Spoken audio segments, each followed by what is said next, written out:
Welcome in this first video on the theory behind the iteration method. We have to cover a few basics before we really explain why the method is working. One important thing we have to keep in mind is how this curve is actually drawn. So if you want to see what is the point on this curve that has a x coordinate equal to 0.5, what you need to work out, according to the equation of the curve that's given here, is 0.5 squared minus 1. Okay, and here is the corresponding value. If you want to work out the y-coordinate of the point that for which x is 2 here, what you need to work out there is 2 squared minus 1 to get the y-coordinate.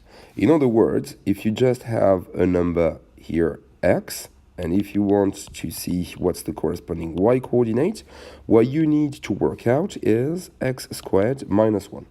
And you can see this as a function of x, it's f of x, with f being the function that maps x onto x squared minus 1. Okay, so this is pretty simple. If you want to make sure you understand it clearly, let's have a look at a few more examples. So f of 0.5, what was that? That was 0.5 squared minus 1. F of 2 was 2 squared minus 1. And so this thing here was the y-coordinate of the point at which x was 0.5, and this was the y-coordinate of the point at which x was equal to 2. Okay, so one way to rewrite the equation of our curve here is say that y is equal to f of x, f being this function.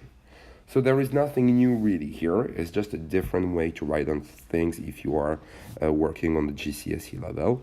But you need to get familiar with this notation if you want to understand what's coming next.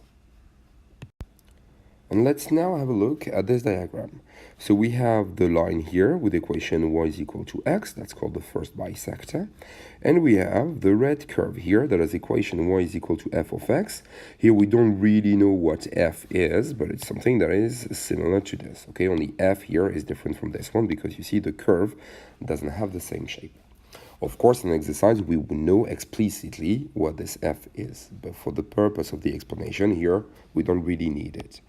The whole idea for the iteration method is to actually find the coordinate of this point here.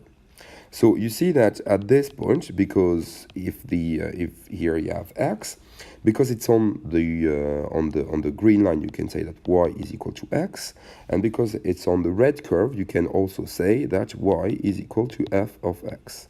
So what's going on at this point? Well, you can say that x is equal to f of x at that point.